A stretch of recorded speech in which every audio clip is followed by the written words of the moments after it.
তাব্বাত ইয়াদা আবি লাহাবিন ওয়া তাব। ধ্বংস হোক, নেফাক যাক, ব্যঙ্গে তছনছ হয়ে যাক আবু লাহাবের দুই হাত। তার মানে হলো পৃথিবীর জমিনে কিয়ামত পর্যন্ত যত মানুষ আবু লাহাবের চরিত্র ধারণ করবে, আল্লাহ রাব্বুল আলামিন আবু লাহাবের মতো ধ্বংসের মুখে পতিত করবে। জোরে বলুন ঠিক না বেঠিক? আবু লাহাবের চরিত্র দ্বারা ধারণ করবে।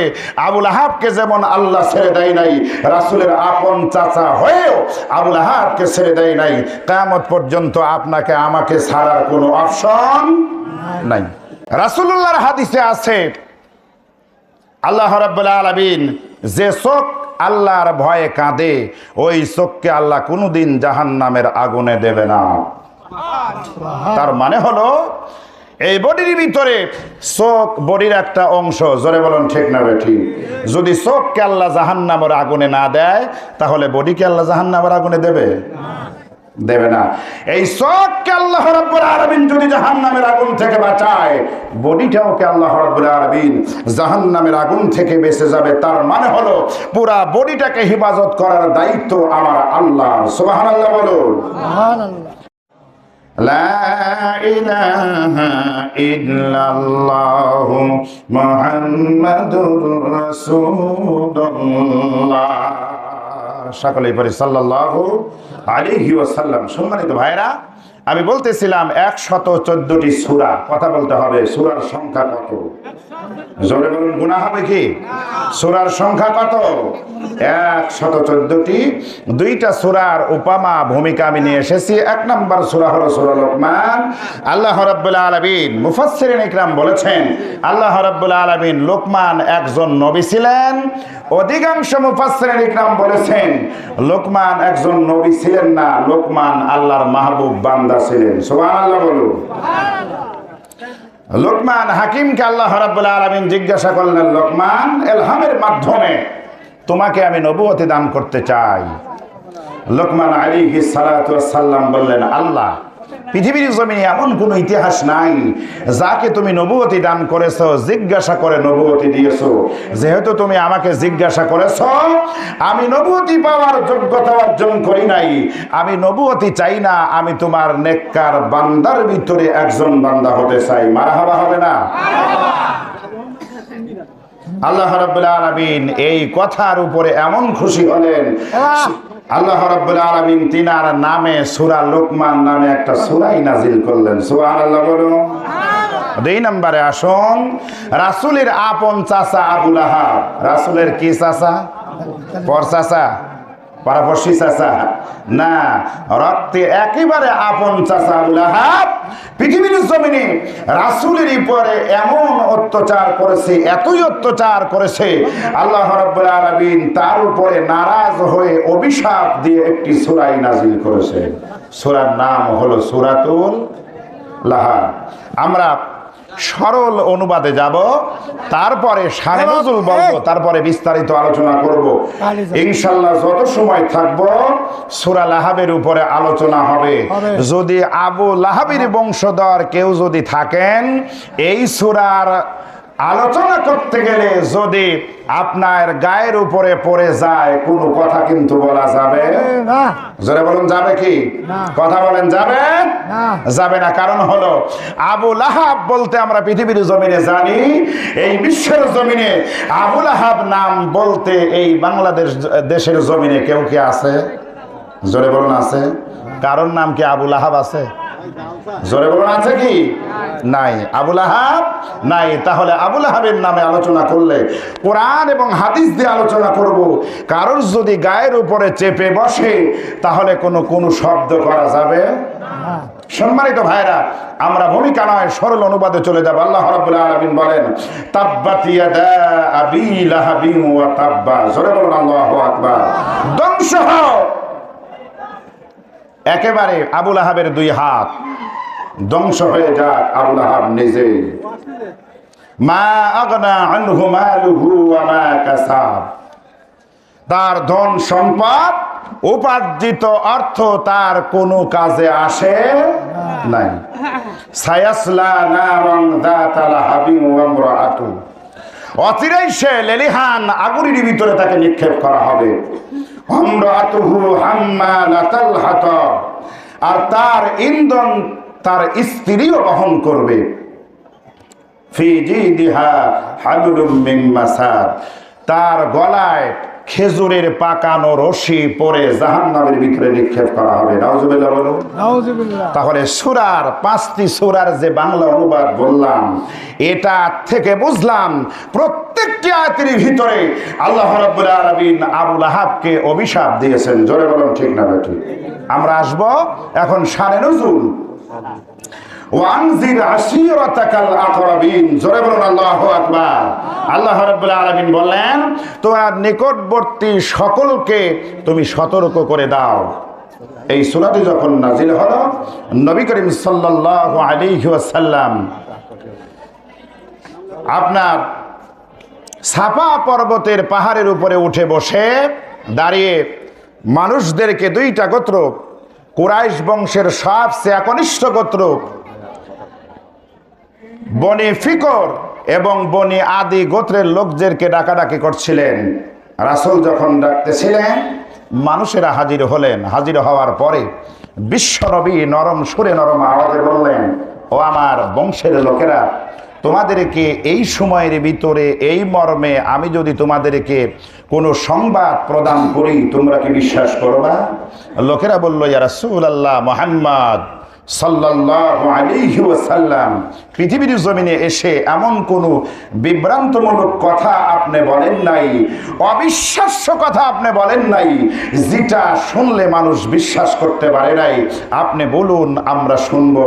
নবীজি আমার বললেন, ও আমার সাথী ভাইরা, আমার গোত্রের লোকেরা, আমি দেখতে পাচ্ছি তোমরা যে পাহাড়ের পাদদেশে দাঁড়িয়ে আছো, এই পাহাড়ের পিছন থেকে একটি দল তোমাদেরকে আক্রমণ করবার জন্য, অস্ত্র নিক্ষেপ করবার জন্য দ্রুত গতিতে তোমাদের দিকে ছুটে আসতেছে। তোমরা কি বিশ্বাস করো?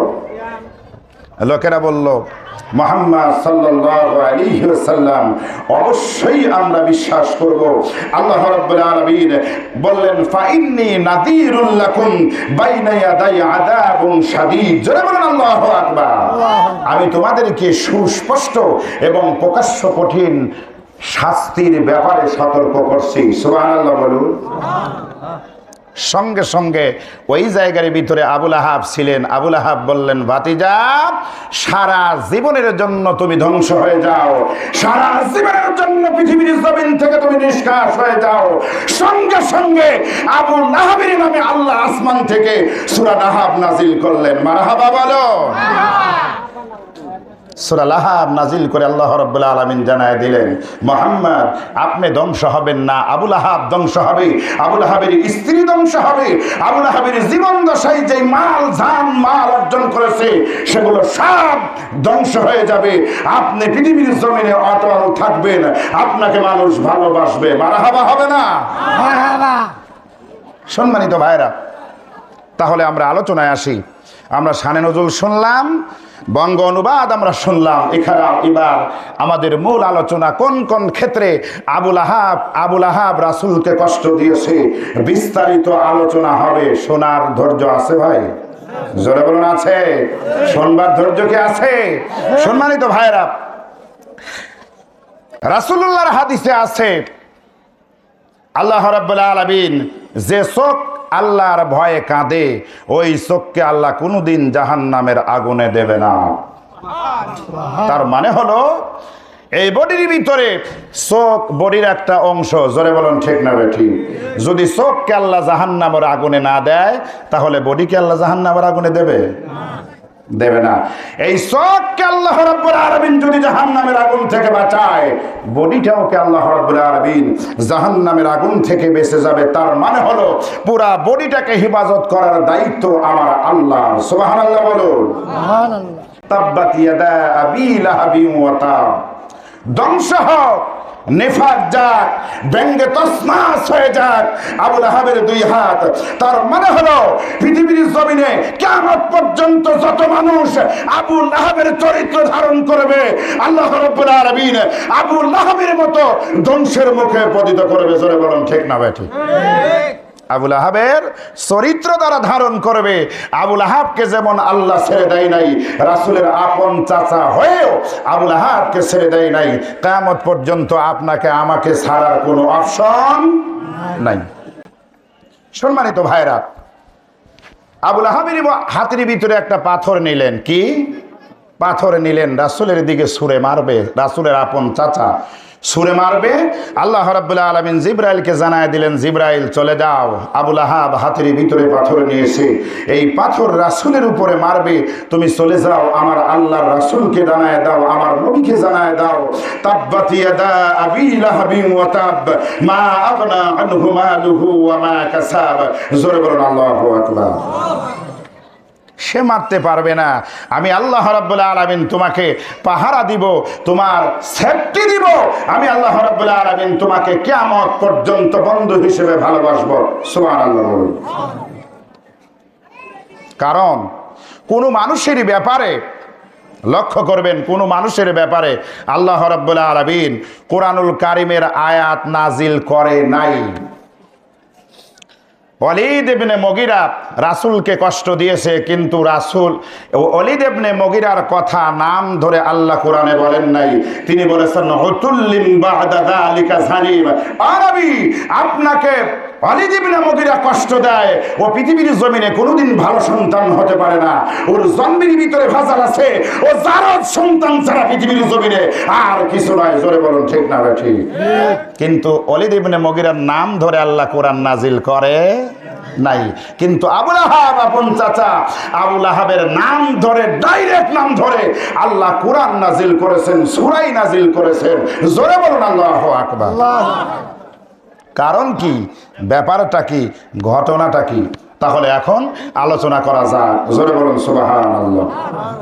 বন্ধুরা আমার, ভাইরা আমার, হজের মৌসুমে মক্কা থেকে হাজিরা মদিনায় আসতেন যখন, আবুল আহাব তাদের পিছনে লাগতেন। তখন হাজিরা যখন মক্কার ভিতরে ল্যান্ড করতেন, কাবা শরীফের দিকে যাবেন, এই সময়ের ভিতরে আবুল আহাব ডেকে ডেকে বলতো, ও মক্কার হাজী সাহেবরা, কোথায় যাও? তোমরা তো মক্কায় এসেছো, এই রাস্তা দিয়ে যাওয়া যাবে না, এমন রাস্তা দিয়ে তোমাদেরকে যেতে হবে। এবার হাজী সাহেব সবাই প্রশ্ন করল, নেতা এই রাস্তা দিয়ে আমরা যেতে পারবো না কেন? এই রাস্তার ভিতরে আমরা যাব কেন? এইবার আবুল আহাব ডেকে ডেকে বলে, ও হাজী সাহেবরা, এই রাস্তার ভিতরে যদি যাও, এই মক্কার ভিতরে এমন একটা নতুন পাগল বের হয়েছে, এই পাগল তোমাদেরকে এমন কিছু কথা বলবে, তোমাদের মুসলমান করে ছাড়বে, ওই পাগলের কাছে তোমাদের যাওয়া যাবে না। কথা গুলো বলতেছে আবুল আহাব। জোরে বলুন কে? আবুল আহাব কিন্তু রাসূলের আপন চাচা, মনে আছে? আছে না নাই? এই কথাগুলো যখন বললেন, হাজী সাহেবরা চিন্তা করলেন, কারণ কি? এই রাস্তার ভিতর দিয়ে যদি আমরা যাই, কোন পাগল বের হলো? যে পাগল বের হওয়ার আগে এই দেশের একজন নেতা হাইলাইট করে, তাহলে পাগলের রহস্য আছে না নাই? জোরে বলুন আছে না নাই? বাধা দেন। আল্লাহ রাব্বুল আলামিন বলেন, সূরা হামিম সিজদার ভিতরে বলতেছেন, আল্লাহ রাব্বুল আলামিন বলেন, ইন্নাল্লাযীনা ক্বালু রাব্বুনাল্লাহু থুম্মা ইসতাকামু ক্বালাল্লাযীনা কাফারু লা তাসমাউ লিহাযাল কুরআনি ওয়ালগাউ ফীহি লাআল্লাকুম তাগলিবুন।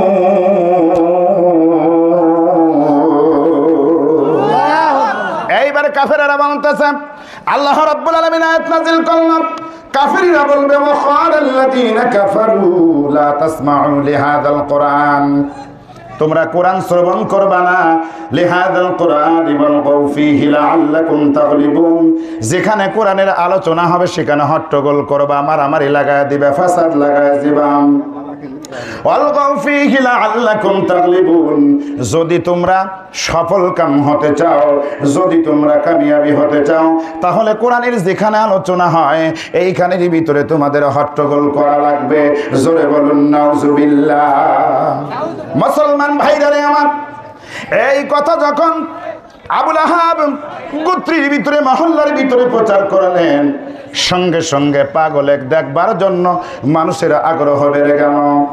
মানুষেরা চিন্তা করল এই পাগলের চেহারা কিরকম হবে, পাগলের ব্যবহার কিরকম হবে, পাগলের আচার ব্যবহারে কিরকম হবে, এইটা দেখবার জন্য আমাদেরকে যেতে হবে। সঙ্গে সঙ্গে এইবার হাজী সাহেব গুলো পাগলের দিকে রওনা হলো। এইবার গিয়া দেখলো পাগল যার, আবুল আহাব যার বিরুদ্ধচারণ করেছে, যার কথাগুলো বলেছে, এই পাগলের পাগল যদি হতো হাতে থাকতো পট, মাথা আবার গায়ে থাকতো আপনার সালার চট, থাকতো না, চুলগুলো থাকতো এলোমেলো, কিন্তু হাতের ভিতরে পট নাই, গায়ের ভিতরে চট নাই, আপনার চুলগুলো এলোমেলো নাই। এই পাগলকে দেখলে মনে হয় মিষ্টভাষী, মুখে হাসি। এই পাগলে দেখলে মনে হয় এটা কোন দুনিয়ার পাগল নয়, এটা হলো আল্লাহর জান্নাতের পাগল। মারহাবা কর, এটা দুনিয়ার পাগল নয়। পাগল যদি দেখতে চাও লালন শাহর মাজারে যাও, আছে না নাই? জোরে বলুন আছে না নাই? রাত যখন 12টা বাজবে, সবচেয়ে মূল গেটের পজিশনে যেটি বসে আছেন, গায়ের ভিতরে কোনো পোশাক আছে? গায়ের ভিতরে যদি কোনো পোশাক নাই, আপনি জিজ্ঞাসা করবেন রাত যখন 12টা বাজবে ওই মানুষটিকে পোশাকওয়ালা মানুষগুলো দুধ খাওয়ায়, আপনি জিজ্ঞাসা করবেন ভাই যেই মানুষটিকে আপনি দুধ খাওয়াচ্ছেন এটা কি হয়? তিনি বলবেন এটা আমাদের পীর বাবা। নাউজুবিল্লাহ কম, নাউজুবিল্লাহ বলো, এটা আমাদের কি বাবা? মুসলমানদের বাবা হবে 3টা, জোরে বলুন কয়টা? মিল্লাতা আবিকুম ইব্রাহিম হুয়া সাম্মাকুমুল মুসলিমিন।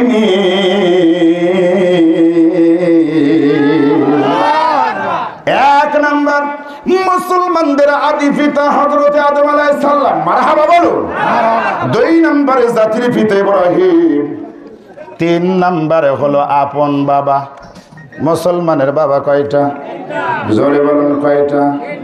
বলতে পারেন হুজুর আমি যাকে বিবাহ করলাম তিনিও তো আমার শ্বশুর আব্বা, আছে না নাই? কিন্তু বাবা শ্বশুর আব্বা কয়টা হবে? এখন আপনি বিবাহ করলেন, এই মেয়েটা যদি মারা যায় বিবাহ তো আর একটা করা লাগবে, জোরে বলুন। ওটাও যদি মারা যায় বিবাহ আর একটা করা লাগবে। এমন করে করে যদি 4টি বিবাহ করেন 4 জন কি আপনার বাবা হবে? এই জন্য মুসলমানের বাবা হলো 3টা। পৃথিবীর জমিনে যত বাবা আছে সব বাতিল।